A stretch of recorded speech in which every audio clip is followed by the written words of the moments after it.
다 함께 일어나셔서 할렐루야 찬양 드리겠습니다.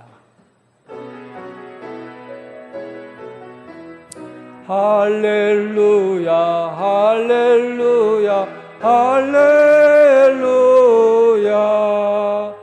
와서 하나님께서 행하신 것을 보라. 할렐루야 할렐루야 할렐루야.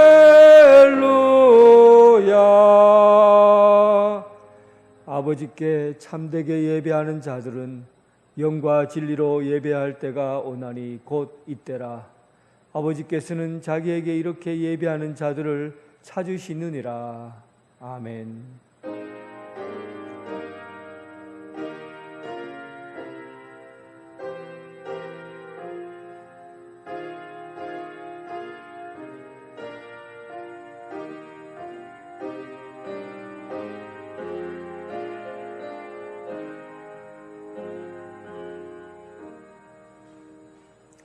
좋으신 하나님 아버지, 인생의 무거운 짐을 지고 광야 같은 세상에서 방황하던 저희가 십자가 아래 쉬기를 원하며 주님 앞에 나아왔나이다. 육신이 연약함을 인하여 주님 앞에 나온 이들에게 강건함을 허락해 주시고, 고난이 심하여 삶의 의지가 꺾인 이들에게 보혜사 성령님 오셔서 용기와 희망을 더하여 주옵소서. 죄악의 늪에서 허덕이며 심판과 죽음을 두려워한 자들에게 제사함의 기쁨과 부활의 참된 소망을 가지게 하여 주옵소서. 삼위일체 하나님께 예배하는 이 시간, 우리의 몸과 마음과 영혼이 십자가의 사랑으로 온전히 변화되게 하옵소서. 예수님 이름으로 기도하옵나이다. 아멘.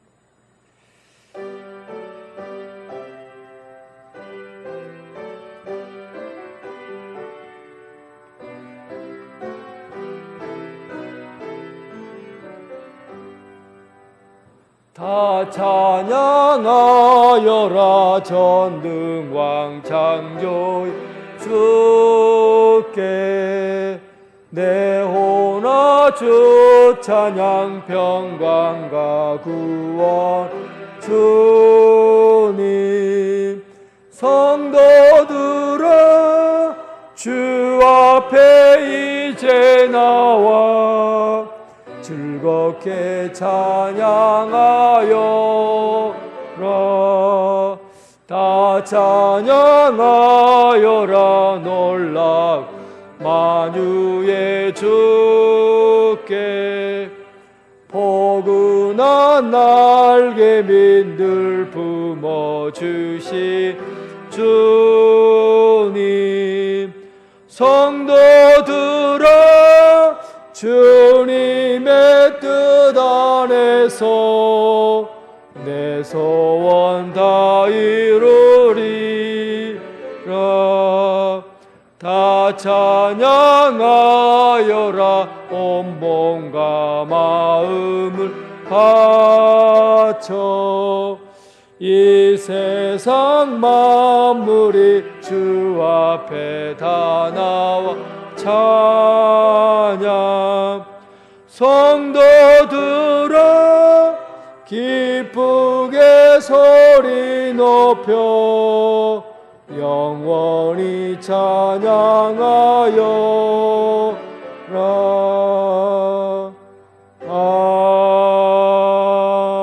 아멘. 사도신경으로 신앙 고백 드리겠습니다.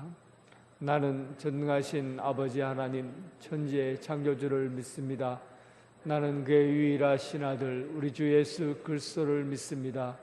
그는 성령으로 잉태되어 동정녀 마리아에게서 나시고 본디오 빌라도에게 고난을 받아 십자가에 못 박혀 죽으시고 장사된 지 사흘 만에 죽은 자 가운데서 다시 살아나셨으며 하늘에 오르시어 전능하신 아버지 하나님 우편에 앉아 계시다가 거기로부터 살아있는 자와 죽은 자를 심판하러 오십니다. 나는 성령을 믿으며 거룩한 공교회와 성도의 교제와 죄를 용서받는 것과 몸의 부활과 영생을 믿습니다. 아멘. 교동문 60번입니다.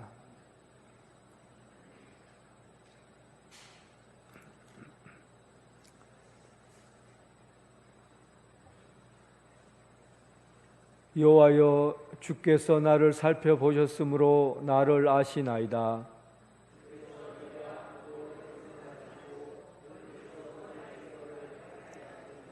나의 모든 길과 내가 눕는 것을 살펴보셨으므로 나의 모든 행위를 익히 아시오니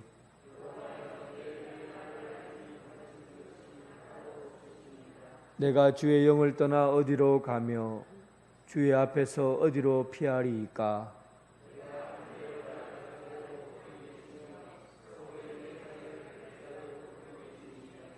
내가 새벽 날개를 치며 바다 끝에 가서 거주할지라도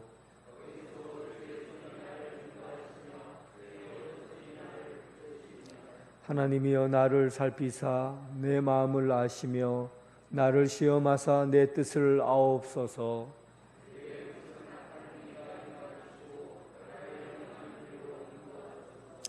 아멘.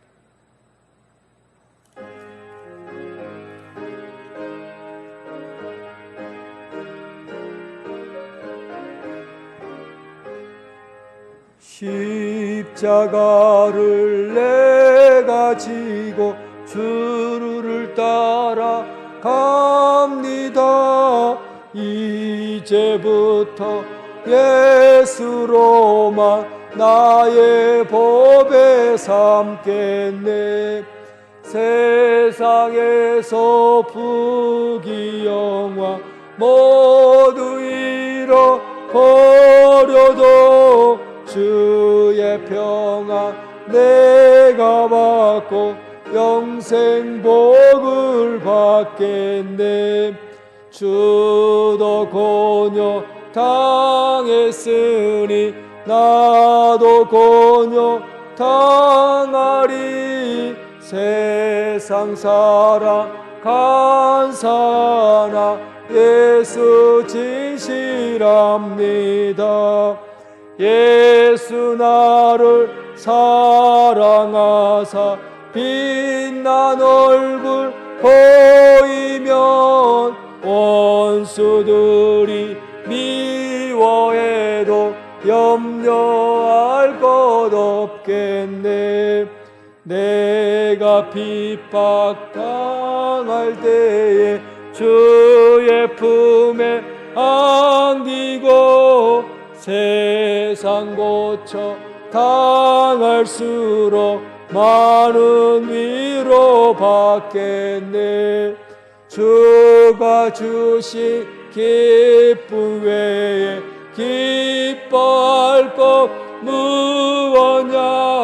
주가 나를 사랑하니 기뻐할 것뿐일세. 아멘. 오상민 장로님 기도하겠습니다.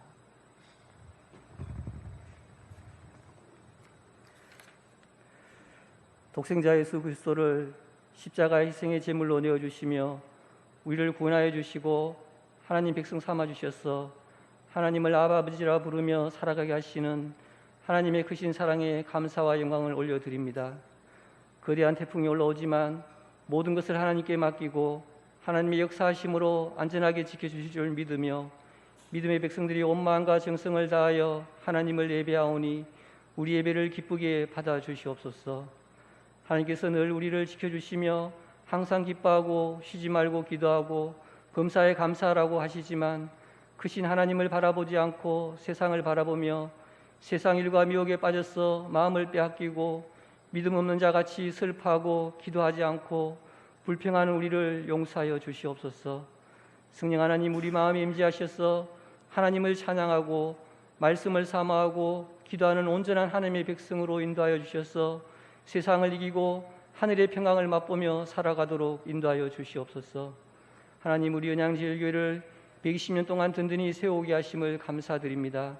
하나님께서 지켜주시고 믿음의 선지들의 기도와 헌신으로 오늘을 이루게 하시고 우리를 인도하여 주셔서 은양제일교회를 섬기게 하심을 감사드립니다. 우리도 주님 오신 날까지 하나님을 찬양하고 이웃을 사랑하고 온전한 삶으로 세상에 빛이 되고 예수의 복음을 전하는 사명을 감당하도록 인도하여 주시옵소서. 새롭게 직분을 받을 비tek자분들에게 은혜를 다해 주시고 세상의 어떤 것보다 귀한 직분임을 깨닫게 하시고 하나님 나라를 위해 섬기고 헌신하는 충성된 일꾼으로 세워지도록 인도하여 주시옵소서. 하나님, 우리 민족에 주신 추석 명절을 맞이합니다. 추석을 맞아 고향을 오고 가는 길을 안전하게 지켜주시고 우리가 만나는 모든 사람들을 예수님의 마음으로 품고 사랑을 베풀며 감사와 기쁨이 넘치게 하옵소서. 육신의 아픔을 가진 권속들을 지켜주시고 우리를 대신하여 채찍을 맞음으로 우리가 나음을 입었다라는 말씀을 의지하여 기도하며 속히 회복되게 하옵소서. 하나님, 교회 학교를 지켜주시옵소서. 미리 하나님 나라를 세워갈 생명들이 하나님의 말씀으로 양육되어지도록 인도하여 주시고 믿음의 학생들이 세상과 구별된 빛된 자녀로 살아가게 하옵소서. 말씀과 사랑으로 인도하시는 교육자와 교사분들에게 은혜를 다하여 주셔서 섬길 때마다 감사와 기쁨이 넘치게 하옵소서. 하나님, 교사로 섬길 일꾼을 세워 주시옵소서. 성령의 감동을 주셔서 자원하는 마음으로 교사로 섬기고자 하시는 분들이 일어나게 하옵소서. 하나님, 땅끝까지 복음을 전하시는 선교사님들을 지켜주시고 섬기는 그곳에서 복음의 열매가 자라나게 하옵소서. 특별히 우리 교회가 기도하고 후원하는 필리핀, 우간다, 일본, 중국 선교사님들이 사명을 감당하는 데 부족함이 없도록 인도하여 주시옵소서. 필리핀 간단기 나가바고 원양제일교회가 든든히 서게 하시고 섬기시는 의인과 미셀 전도사님들에게 성령 충만케 하셔서 온전한 사명을 감당하게 하옵소서. 하나님, 이 나라를 다스리는 위정자들에게 지혜를 다하여 주셔서 온 나라가 평안하고 부족함이 없게 하시고 어려움에 처한 백성들에게도 복지의 손길이 충분히 미쳐서 아픔이 없는 나라가 되게 하옵소서. 하나님, 귀한 생명의 말씀을 듣습니다. 말씀을 증거하시는 세우신 목사님께 성령 충만함을 다하여 주시고 성령의 교통함으로 말씀이 우리 심령에 살아 역사하게 하옵소서. 하나님께 올려드리는 찬양단의 찬양을 기쁘게 받아 주시옵소서. 우리 심령에도 하나님을 높이는 찬양이 넘치게 하옵소서. 예배를 위하여 이 모양 저 모양으로 섬기시는 모든 분들에게 하늘의 기쁨이 넘치게 하옵소서. 우리와 세상 끝날까지 함께 하시겠다고 약속하신 예수님의 이름으로 기도드립니다.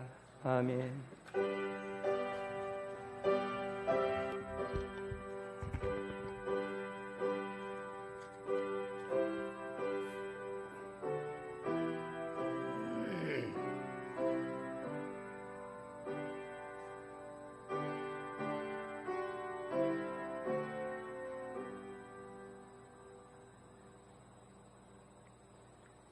일부 예배에 참석하신 모든 성도님들을 주님의 사랑으로 사랑하고 환영합니다. 예배를 통해 하나님의 참된 사랑과 은혜를 경험하시기 바랍니다. 우리 교회에 처음 오신 분들을 진심으로 환영합니다. 새 가족으로 등록하시고 마련된 환영의 자리에 오셔서 목사님과 아름다운 교제를 나누시기 바랍니다. 오늘은 제107회기 총회 주일로 지킵니다. 우리 교회는 대한예수교 장로회 통합적 교단에 소속되어 있습니다. 총회의 역할과 사명을 다할 수 있도록 기도해 주시기 바랍니다. 오늘 오후 찬양 예배는 삼남선교회 헌신 예배로 드립니다. 오늘 오후 찬양 예배 시 장학금 수여식이 있겠습니다. 대상자는 김선민 청년입니다. 추석 명절 가정 예배 감사 예배 순서지가 1층 로비에 준비되어 있습니다. 나가실 때 가족 수만큼 받아가시기 바랍니다. 9월 18일 주일은 교회 창립 120주년 기념 주일입니다. 오전 예배는 감사 기념 예배로 오후 찬양 예배는 임직식이 있습니다. 은혜로운 120주년 행사를 위해서 기도로 준비해 주시기 바랍니다. 온라인으로 예배를 드리실 분들은 오전 11시 30분 유튜브를 통해서 드리시기 바랍니다. 구역자 군찰 모임이 7일 수요 예배 후 영광 예배실에서 있겠습니다. 다음 주일 11일 주일은 유언예별 모임이 있겠습니다. 교회 창립 120주년 기념 물품 전시회가 연말까지 진행이 됩니다. 현재 사진 및 물품이 들어오는 대로 1층 로비에 전시되어 있습니다. 부목사님에게 전해주시고 전시회 모두 돌려드리도록 하겠습니다. 교회와 관련된 사진이나 물품은 오늘까지 받도록 하겠습니다. 온라인 예배시 헌금은 교회 계좌번호로 입금해 주시기 바랍니다. 성경 읽기 릴레이가 1056독째 진행 중에 있습니다. 성도님들의 많은 관심과 참여를 바랍니다. 지금까지 교회 소식을 말씀드렸습니다. 찬송 들으면서 봉헌하겠습니다.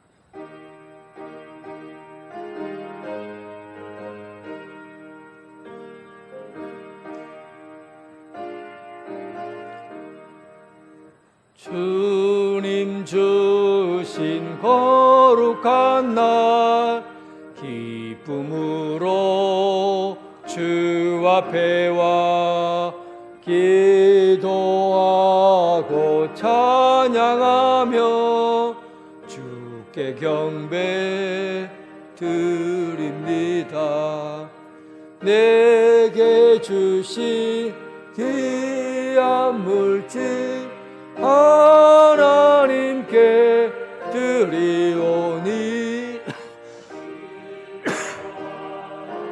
제물로서 연락되게 하옵소서. 아멘. 은혜가 풍성하신 하나님 아버지 감사합니다. 모든 것들이 익어가는 계절 열매를 거두어가게 하시고 신앙의 모습도 점차 익어가 하나님 나라의 기쁨의 열매가 되게 하여 주옵소서. 우리에게 일용할 양식으로 배부르게 하시듯 오늘 영의 양식으로 배부르게 채워주시니 감사합니다. 참된 길이 예수 그리스도에게 있음을 알고 오직 한 길 걸어가는 순례자 되게 하여 주옵소서. 작은 것도 감사하며 마음으로 드리고 큰 것을 더욱 감사하며 그 마음으로 드립니다. 열심히 땀 흘려 일하여 얻은 소득의 10의 1조와 주일 헌금과 감사 헌금, 선교 헌금, 교자 시헌금을 드립니다. 우리가 드리는 이 예물들을 받으시고 하늘의 복과 은혜를 내려 주옵소서.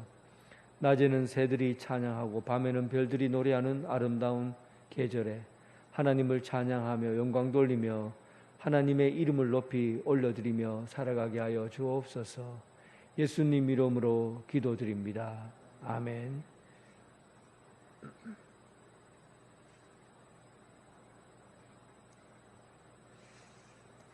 하나님께서 우리에게 주신 말씀은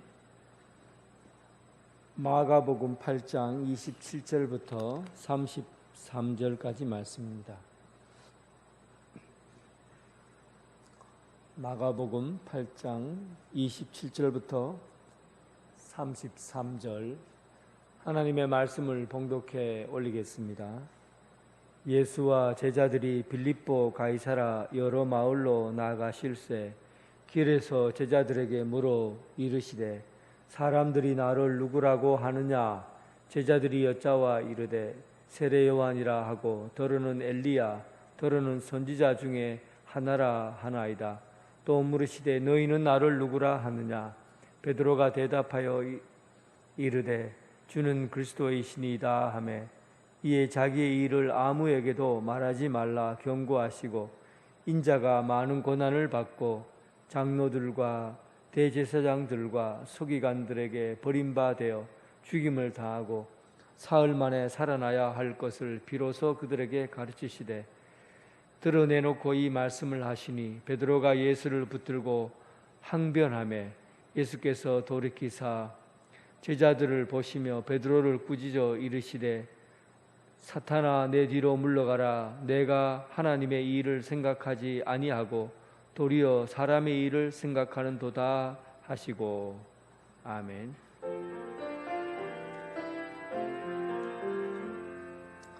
아버지 한 말씀 내가 살겠네 내가 살겠네.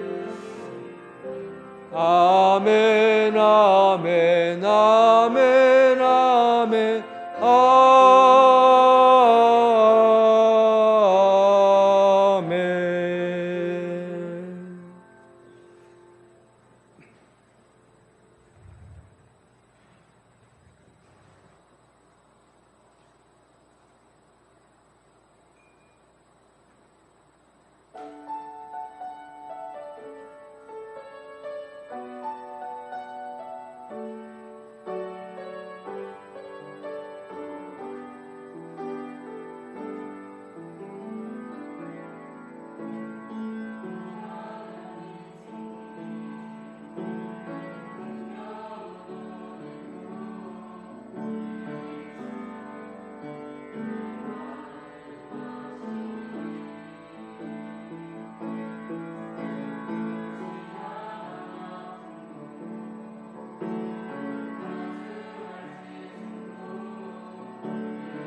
아멘.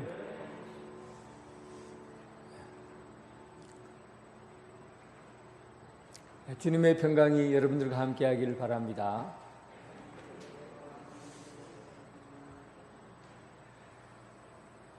수학에서 변곡점이라고 있습니다. 한번 그래프를 보면 간단하게 알 수가 있습니다. 거기 중간에 이 변곡점이라는 것은 볼록한 부분과 오목한 부분이 만나는 그 지점을 변곡점이라고 그래요. 그래서 거기에 그림에 보여져 있는 이 볼록한 부분에서 다시 오목해져서 위로 올라가는 그 접선, 마주치는 그 접선을 변곡점이라고 그렇게 말합니다. 그런데 이 변곡점은 수학에만 있는 것이 아니라 우리 인생에도 변곡점이 있다는 사실이에요. 어떤 초등학교 학생이 말을 자꾸 더듬었어요. 말을 더듬다 보니까 아이들이 말을 더듬는다고 놀렸어요. 그러니까 사람 앞에 나가서 말하는 게 너무 두려우니까 대인기피증이 생기고, 그리고 사람 앞에 나가지 않으려고 하니까 집에 있다 보니까 애가 우울증이 막 오려고 하는 거예요. 정신적으로 많이 안 좋아졌어. 그 주일이 되어 일단 예배 보러는 가야 되겠고, 이 아이가 교회에 가서 예배를 드리러 갔습니다. 아이들이 학교 애들처럼 똑같이 놀리는 거예요. 말 더듬는다고, 더듬거린다고 막 놀렸어요. 그래서 교회 학교 선생님이 놀리는 아이들에게 이렇게 얘기했어요. 얘들아, 저 친구는 말만 더듬지 그의 마음에 있는 생각도 더듬는 것이 아니란다. 그 마음속에 있는 생각은 언제나 이 아이에게는 똑바른 생각을 갖고 있단다. 그 얘기를 해 주었어요. 이 말을 더듬고 했던 이 아이가 선생님 이야기를 듣고 정신이 번쩍 든 거예요. 맞아. 내가 말을 더듬지 내 생각을 더듬는 것은 아니었어. 내 속은 진실한 아이였어. 이렇게 생각하니까 그 아이가 지금까지 살아왔던 사람들에게 대면하는 데 두려워하고 혼자 있으려고 했던 것에 대해서 자신감이 생긴 거예요. 용기가 생겼어요.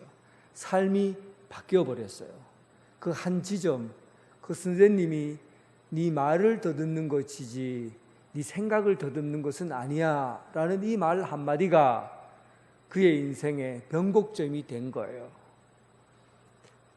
우리 인생도 어떤 만남을 통해서 삶이 완전히 바뀌어질 수 있다는 사실입니다. 그냥 인생이 그냥 평탄하게 사라지는 것이 아니라 어느 순간 계기를 마련해지고 접촉점을 마련하고 만남이 있고 그때 우리 삶이 바뀌는 것이죠. 오늘 본문에 나온 예수님과의 제자들의 대화는 제자들에게 신앙생활의 변곡점을 맞는 그런 만남입니다. 오늘 본문은 사실은 이 내용이 세 가지가 꼬리에 꼬리를 물고 이어져서 오늘 본문에 이르게 돼요. 그러니까 처음에 시작할 때 달마누나 지방에서 바리새인들이 예수님에게 표적을 보여달라, 이적을 보여달라 하고 요구했던 그 사건부터 시작된 것이죠. 바리새파 사람들은 예수님을 골탕 먹이려고 한 겁니다. 예수님을 비판하고 비난해서 그 예수님을 이 땅에서 존재 자체를 없애려고 그리고 예수님을 찾아온 것이죠. 예수님을 이용한 것입니다. 표적과 기적을 통해서 예수님을 무시하려고 한 겁니다. 그리고 그 다음에 나온 사람이 제자들이죠. 제자들은 질병이어의 기적을 예수님이 보여주셨는데 그 이후에 그들이 배를 타고 가면서 빵에만 관심을 가지고 있었던 겁니다. 예수님께서 하신 그 뜻을 깨닫지 못하고 빵에만 관심을 갖고 있는 그들의 눈을 어두운 눈이다, 맹인의 눈이다, 그리고 보는 그의 눈이 보이지 않는 그런 눈을 갖고 있다고 예수님께서 어찌하여 너희가 눈을 뜨지 못하느냐 하고 한탄하시는 장면이 나옵니다. 그리고 도저히 안 되겠다 싶어서 예수님이 실제로 눈앞에서 맹인인 벳세다에서 한 맹인인 사람의 눈을 고쳐주는데 예수님이 평상시에처럼 한 번에 고치시는 것이 아니라 여러 단계에 거쳐서 그의 눈이 보여지는 장면을 보여주시죠. 첫 번째 눈을 뜨니까 어떻게 됐습니까? 사람이 나무 같은 것이 걸어가는 것처럼 보였어요. 눈을 떴는데 희미한 겁니다. 보이는 건지 보이지 않는 건지 헷갈리는 거예요. 그래서 신앙생활도 우리가 주님을 제대로 알지 못하면, 주님을 깊이 있게 알지 못하면 예수님을 믿는 건지 마는 건지 이렇게 어중간한 믿음 생활을 하는 그런 사람을 두고 이 눈이 이런 상태라는 것을 보여주었죠. 그리고 주목하여 보니까 그의 눈이 확 뛰어서 모든 것을 보게 되었다. 예수님의 뜻, 하나님의 말씀, 또 하나님의 사명이 무엇인지를 알게 되었다는 겁니다. 그리고 이 세 번째 이 사건이 있고 난 이후에 이제 예수님이 빌립보 가이사라에 가셔서 직접적으로 예수님이 누구인지를 제자들의 질문을 통해서 밝히어 보여주시는 내용입니다. 그러니까 오늘 이 이야기는 마가복음에서 예수님이 직접 나는 누구이다라는 사실을 알려주는 그 기회가 되었는데 이것이 바로 빌립보 가이사라에서 이루어진다는 겁니다. 가이사라 빌립보는 빌립이 분봉왕 빌립이 그 도시를 건물을 다시 세우고 그리고 도시를 만들었어요. 그리고 그때 당시에 로마의 황제가 티베리우스 황제인데 티베리우스 가이사, 티베리우스 황제입니다.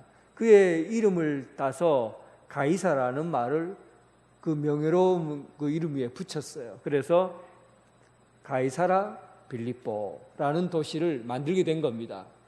이 지역은 갈릴리에서 북쪽으로 갈릴리의 끝이라고 말하는 곳이요.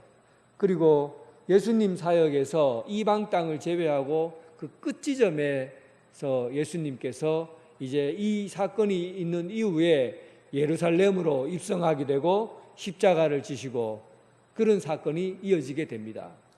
그래서 이 가이사라 빌립보는 예수님의 인생에서 예수님의 공생의 부분에서 바로 분기점이 되는 그런 지점이라고 말할 수 있어요. 예수님께서 이 사건을 통해서 십자가의 길을 가시는 그 지점으로 볼 수 있다는 겁니다. 그리고 제자들에게는 예수님을 지금까지 겉으로만 알다가 예수님을 깊이 있게 알아가는, 예수님이 직접 그들에게 예수님이 누구신지를 보여주시는 사건이 여기서부터 시작된 것입니다. 인생의 분기점을 맞이하게 된 것이죠. 변곡점을 맞이하게 된 것이죠. 예수님께서 오늘 가이사라 빌립보의 어떤 길에 서서 제자들에게 묻습니다. 사람들이 나를 누구라고 하느냐? 여기서 사람들이라는 것은 일반적인 사람들을 뜻해요. 예수님을 따라다니는 두 부류의 사람이 있습니다. 그냥 예수님이 무슨 일을 하셨는지 호기심에 의해서 따라다니는 무리들이 있었어요. 여기서 말하는 일반적인 사람들이에요. 예수님은 꼭 구분해서 말씀하십니다. 제자들을 따로 불러서 말씀하셨다. 그러니까 따라다니는 무리들이 제자들이 있고 그냥 무리들이 있었다는 거예요. 이 무리들은 호기심이 많아요. 그리고 예수님을 깊이 있게 알기보다는, 예수님을 믿기보다는 흥미있는 이야기, 눈요기가 될 만한 사건을 찾는 거예요.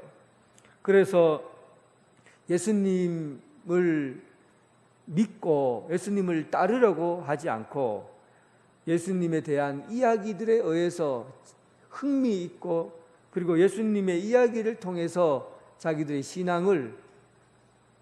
신앙생활을 하는 그런 사람이에요. 믿는다고 할 수가 있을까 모르겠어요. 그러니까 나무같이 걸어다니는 신앙은 이런 무리들에 의해서 드러난다고 말할 수 있습니다. 이들은 뭐라고 예수님에게 얘기하냐면, 예수님은 어떤 사람은 세례 요한이라고 하고 더러는 엘리야라고 말합니다. 그리고 어떤 사람은 선지자 중에 한 사람이다라고 얘기를 한다, 그런 거예요. 한간에 떠도는 이야기예요. 그러니까 이 무리들은 자기가 예수님을 만나고 경험하고 또 예수님은 참으로 누구시다는 것을 나의 얘기를 하는 것이 아니라 그냥 자기가 보는 대로, 생각하는 대로, 자기가 보는 대로 예수님에 대해서 이야기하는 거죠. 어떤 사람은 세례요한이라고 그래요. 세례요한은 회개를 선포하고 물로 세례를 주었고, 그리고 어떤 정치인에 대해서 헤롯이라고 해도 당당하게 잘못을 얘기하는 그런 사람이에요.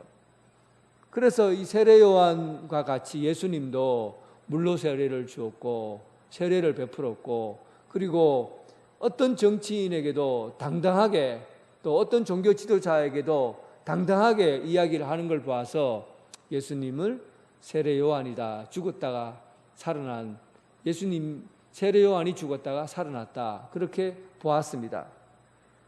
또 어떤 사람은 엘리야라고 생각한 거예요. 엘리야는 병자를 고쳤죠. 그리고 엘리야는 죽은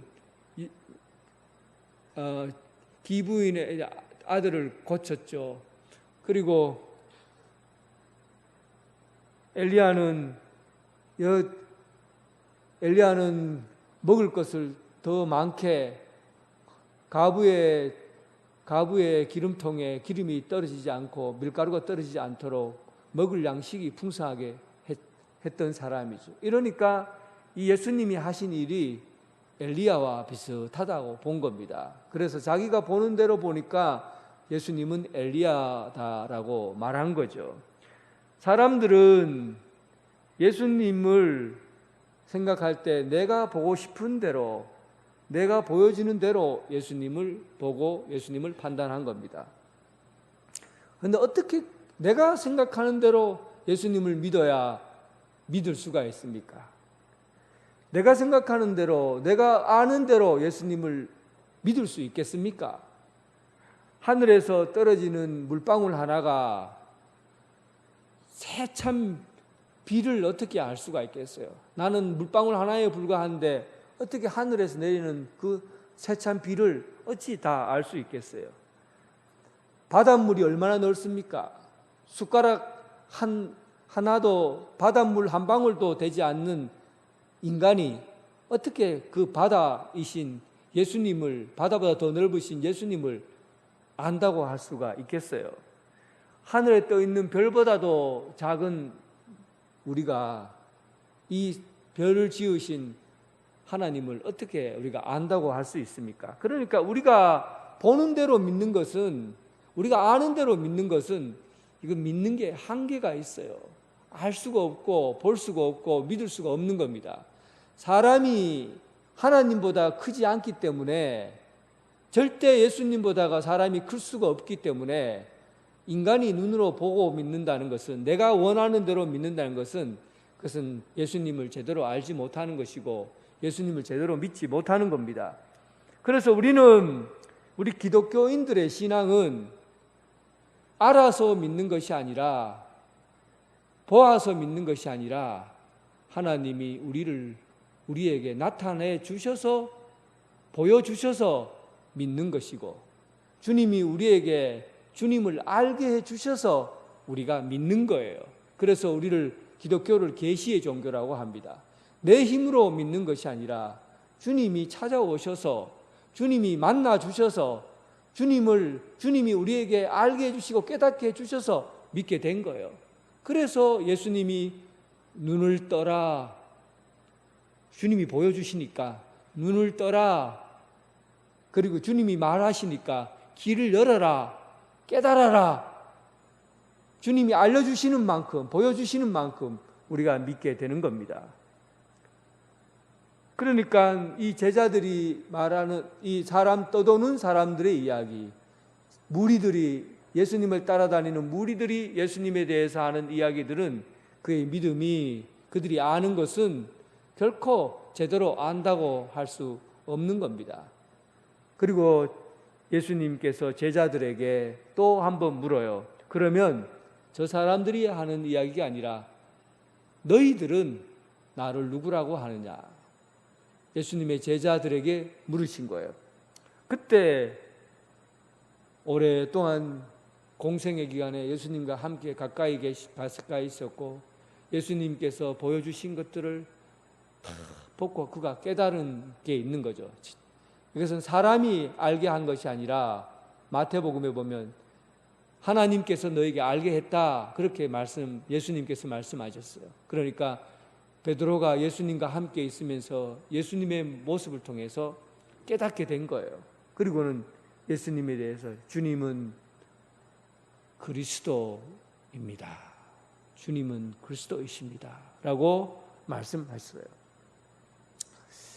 그리스도라는 말은 히브리어로, 헬라어로는 그리스도예요. 근데 헬라어로는 그리스도이지만 히브리어로 바꾸면 메시아입니다. 그러니까 히브리어로 말하면 메시아라는 말이 그리스도예요. 그러니까 메시아는 단순해요. 메시아는 기름을 부은 자라는 뜻이에요. 기름을 부은 자. 기름을 누구에게 부었습니까? 왕에게 기름을 부어서 왕을 세웠죠. 선지자에게 기름을 부었죠. 그리고 누구에게 기름 부었습니까? 제사장에게 기름을 부어서 세웠어요.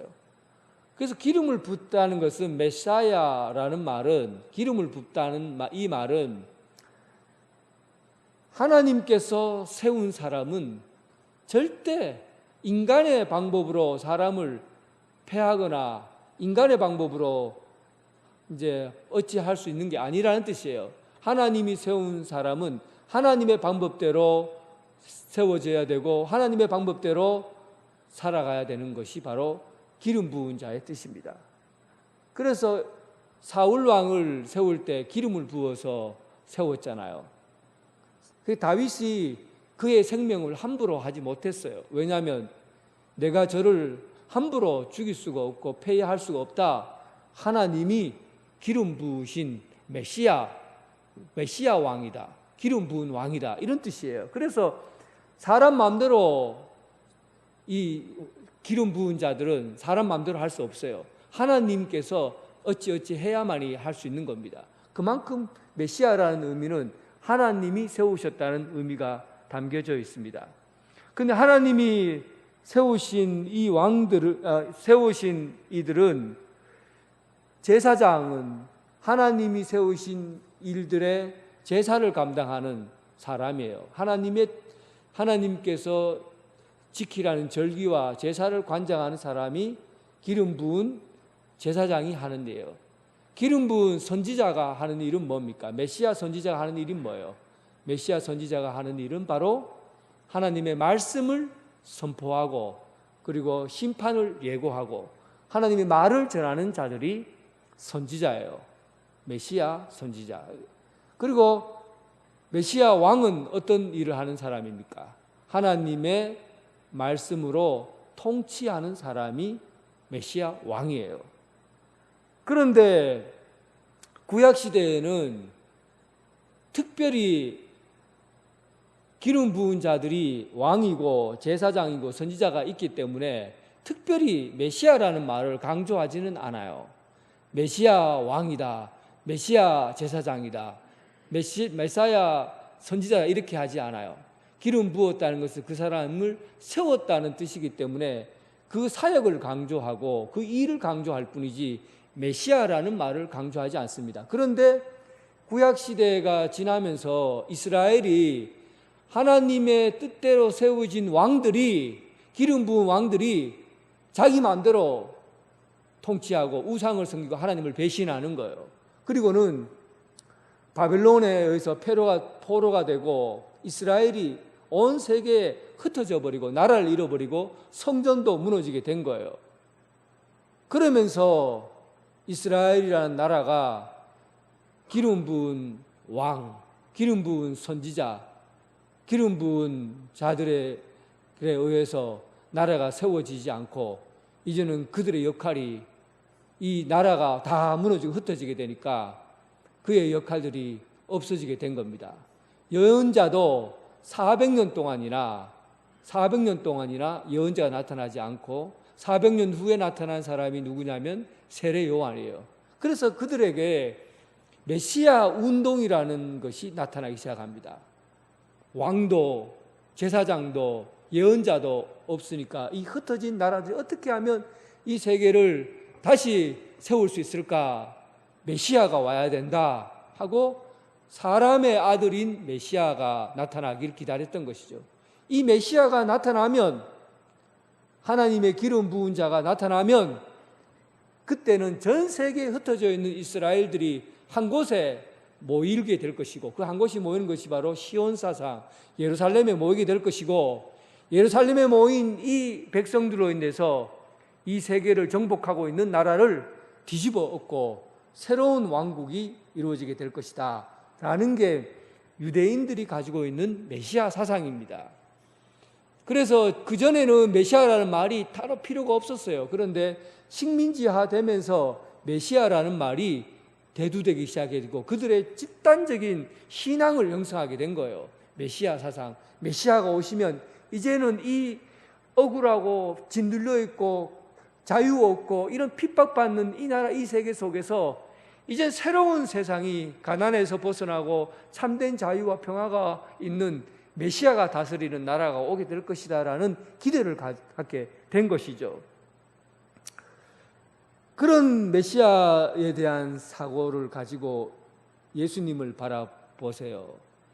이분이 바로 메시아입니다 라고 얘기한 거예요. 그런데 베드로가 마가복음에서 메시아라고 말하는 것과 마태복음에서 메시아라는 말은 이 마가복음보다는 마태복음에서 훨씬 더 상세하게 기록되어 있어요. 16장에 나옵니다. 마태복음 16장에는 예수님을 주는 그리스도시요라고 메시아요라고 말했는 것에 그냥 그리스도가 아니라 주는 하나님의 아들이시고 그리고 메시아입니다. 주님은 그리스도시요 하나님의 아들입니다. 이런 고백을 해요. 이 말을 바꾸면 메시아이긴 한데 사람의 아들이 아니라 하나님의 아들이신 메시아라는 겁니다. 이게 달라요. 이스라엘 사람들은 하나님이 직접 메시아로 온다고 생각하지 않았어요. 사람의 아들, 그러니까 다윗의 후손 중에서 뛰어난 뛰어난 인간이 나타나서 이 나라를 새로운 나라로 만들어 간다는 게 이들의 메시아 사상이에요. 그런데 베드로가 이것을 사람의 아들 메시아라고 말하지 않고 하나님의 아들 메시아라고 고백한 겁니다. 그때 마태복음에는 예수님이 바요나 시몬아 네가 이것을 알게 한 것은 네가 한 것이 아니다. 하나님이 너에게 알게 해준 거다. 이렇게 하고 그를 칭찬해요. 그러니까 베드로가 한 이야기지만은 정말 놀라운 이야기를 하게 된 것이죠. 그런데 베드로는 이 정도에서만 알았어요. 그러니까 상식적으로 생각해 보세요. 사람의 아들로 메시아로 왔으면 이 세상을 사람들을 끌어모으고 하기 얼마나 힘들겠어요. 그런데 하나님의 아들 메시아는 군인들이 누구예요? 천군 천사들이에요. 하늘의 군인들이에요. 하늘 문을 이제 예수님께서 오셨으니 하나님의 아들 메시아가 오셨으니까 하늘 문을 열어버리고 하늘의 군사들이 쫙 내려와서 이제 이 세상을 완전히 새로운 나라로 확 뒤집어 놓을 것이다는 그런 기대를 가지니까 이 베드로는 그 얘기를 하고 나서 얼마나 부듯했겠어요. 그리고 마음이 얼마나 담대해졌겠어요. 하나님의 아들 메시아가 이 세상을 이제는 새롭게 변화시킬 거라는 기대를 가졌던 겁니다. 그런데 예수님께서 이 메시아가 어떤 메시아인가? 하나님의 아들 메시아인 것은 맞는데 어떤 내용을 품고 이 세상에 오셨나 하는 것을 31절에 예수님께서 자세하게 설명을 해줍니다. 이 마가복음 8장 31절부터는 예수님이 처음으로 예수님의 사명을 메시아로 오신 예수님이 어떤 일을 하려고 오셨는지를 처음 밝힌 이야기예요.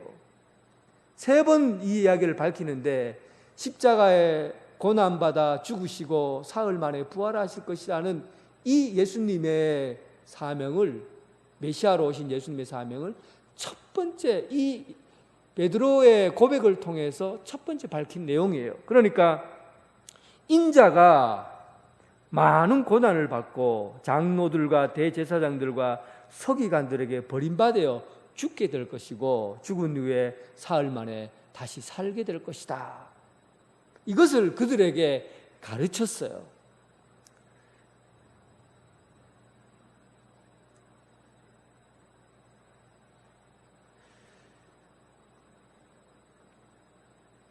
참 이 일들을 베드로가 들었을 때 어떻게 생각했겠습니까?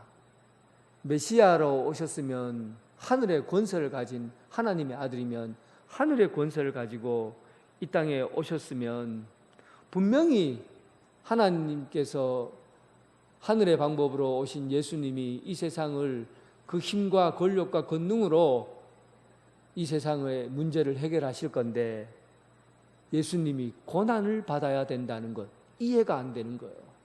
어떻게 메시아가, 하나님의 아들 메시아가 고난을 받는다 말인가? 어떻게 하나님의 아들 메시아가 고난을 받을 수 있다는 말인가?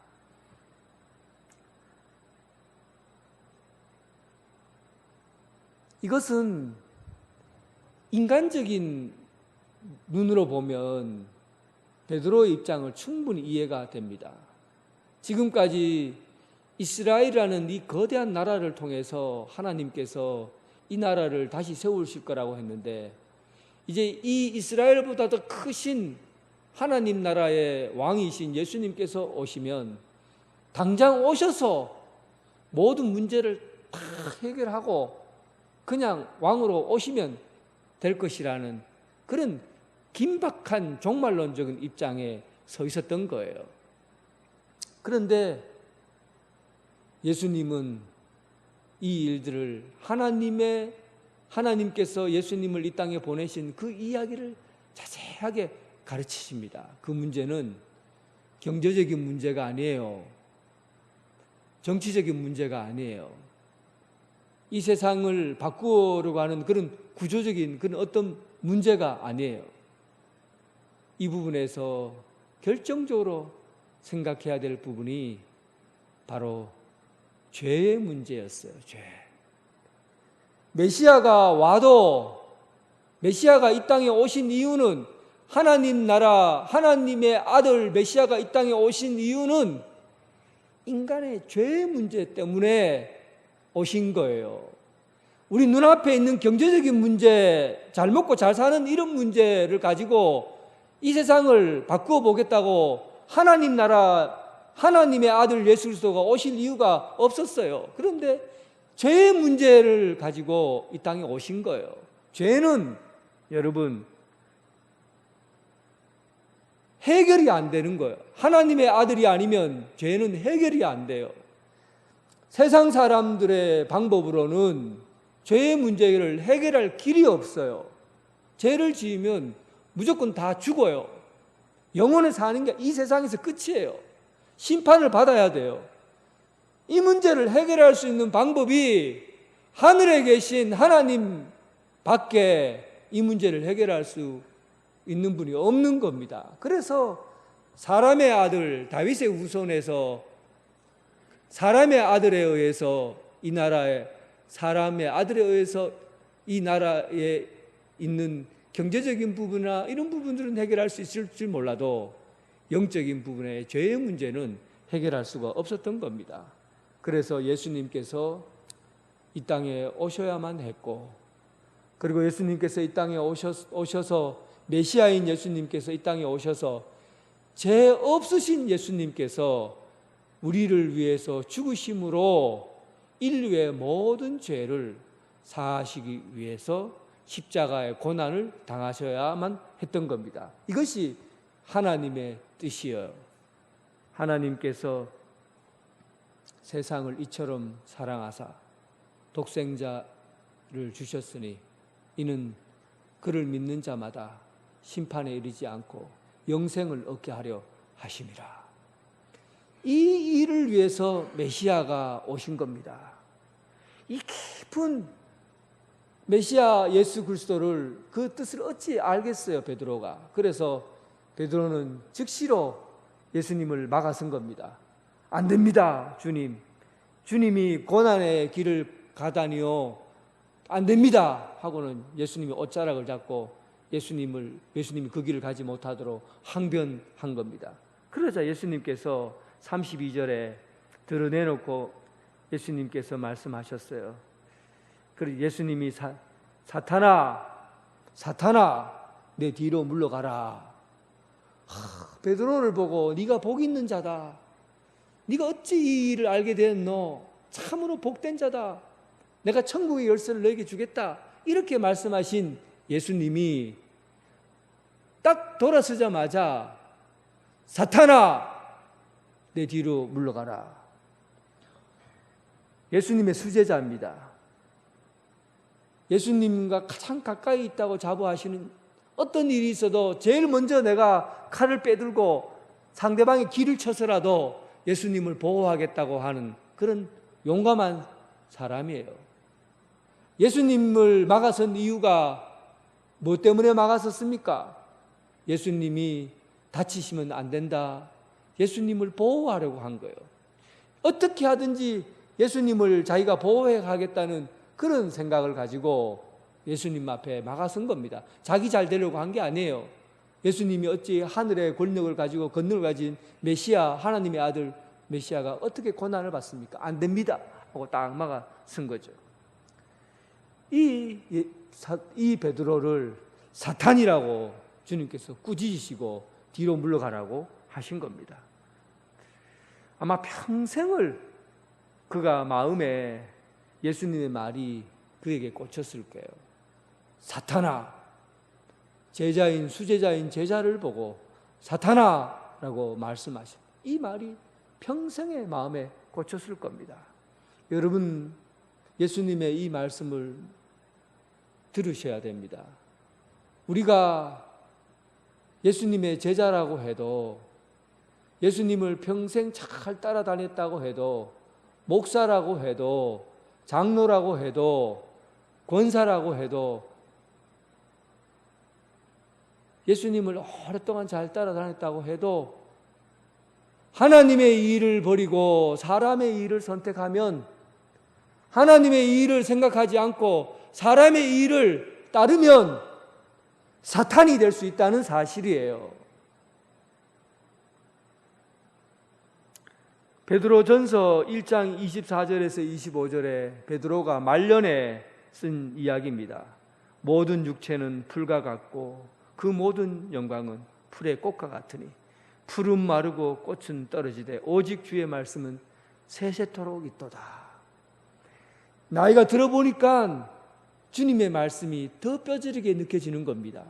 나이가 들어보니까 사람이 생각하는 그 영광이라는 게, 사람의 일이라는 게 그 순간에는 영광스러운 것 같고 그 순간에는 화려한 면류관이 있는 것 같은데, 이게 나이가 들어보니까 몸이 쭈글쭈글해지고 꽃도, 예쁜 꽃도 지들어버리고 풀도 다 말라버리고 그 아름다운 것들, 그 멋진 것들이, 이 세상의 것들은, 사람의 일들은 눈에 보기에는 거창한 것 같고 대단한 것 같지만 다 사라지고 없어져 버리더라는 거예요. 결국은 예수님이 말씀하신 하나님의 이 일만이 세세토록 남아있게, 하나님의 일을 내가 맡아서 한 그 일만 세세토록 남아있게 되는 거예요.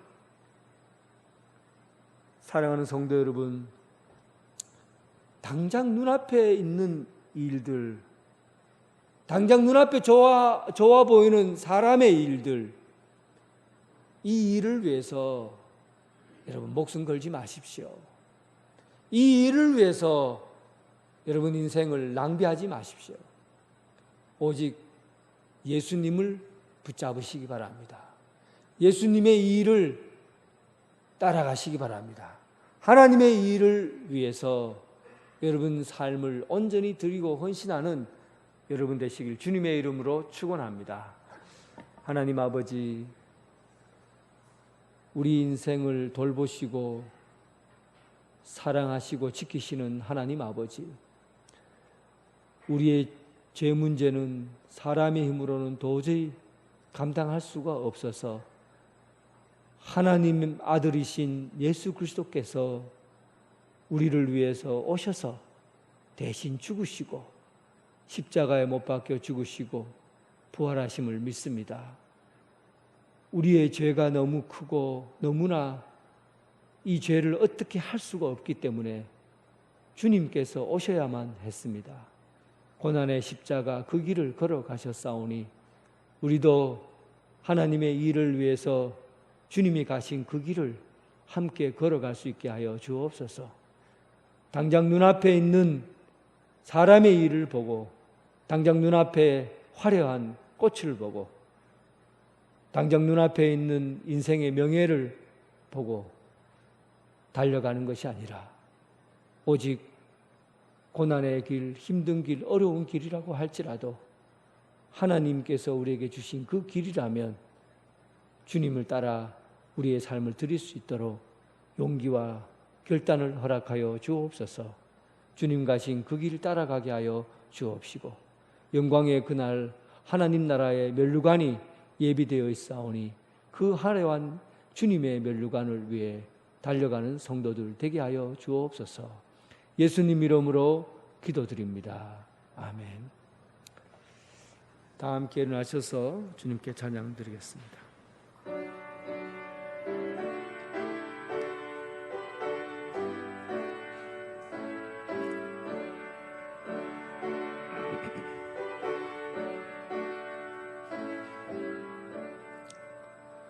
나의 기쁨 나의 소망 되시며 나의 생명이 되신 주, 밤낮 불러서 찬송을 드려도 늘 아신 마음 분일세.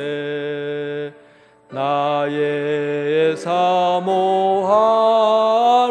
선한 목자는 어느 꽃다운 동산에 양의 무리와 늘 함께 가셔서 기쁨을 함께 하실까. 길도 없이 거친 넓은 들에서 갈 길 못 찾아 애쓰며 이리저리로 헤매는 내 모양 저 원수처럼 하도다. 주의 자비롭고 평한 얼굴 모든 천사도 반기며 주의 놀라운 진리의 말씀에 천지가 하도다.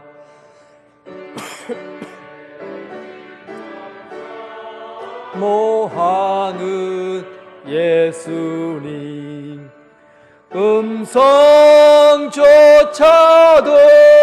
반갑고 나의 생명과 나의 참 소망은 오직 주 예수 뿐일세. 아멘. 이제는 예수 그리스도의 은혜와 극진하신 하나님의 사랑과 성령님의 교통하심이 사람의 일을 생각하지 않고 하나님의 일을 생각하며 예수님을 따르기를 원하는 오늘 이 자리에 함께한 성도들과 각 가정에서 예배드리는 성도들 위해 지금부터 영원토록 함께 하시기를 간절히 축원하옵나이다. 아멘.